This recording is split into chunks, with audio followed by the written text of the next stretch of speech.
going to be reading out a portion of Mike Morris's review published on the 28th of the 9th, 2000, on the DWRG. It's about the trial of a Time Lord in general, but I'm just going to read out his passage on the Mysterious Planet in particular. The trial of a Time Lord can be summed up in microcosm by examining the mysterious planet. In fact, the first minute of the mysterious planet does it very neatly. A gorgeous tracking shot of a space station, a marvellous build-up in atmosphere, and then the Doctor emerges into a rather tacky-looking corridor. The idea was right, but the final conclusion was lacking, as is the case of the mysterious planet as a whole. Let's remind ourselves of the basics. Earth's been destroyed, society is segregated into two equally bloody-minded tribes, and basically the human race has been reduced to scraping for survival. This is grim stuff.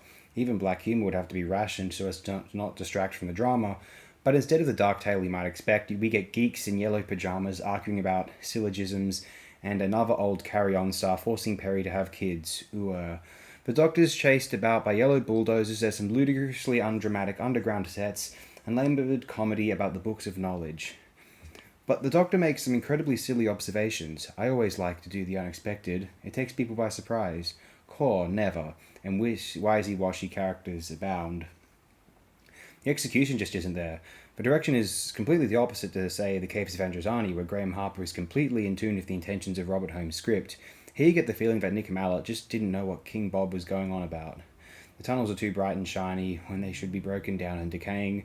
The misery of a society trapped underground by the lies of a particularly stubborn robot just isn't evoked. Meanwhile, the tribe of the free are too clean and well fed when they should be starving and thoroughly repulsive. And the music's rubbish.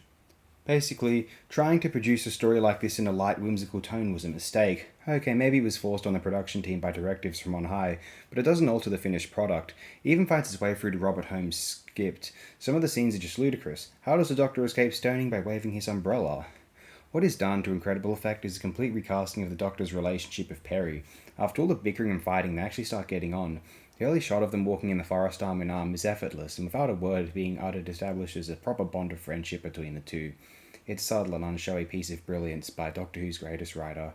And then there's the Doctor's alien nature. Remember the previous attempts to showcase this, which basically consisted of the Doctor being cruel or unfeeling?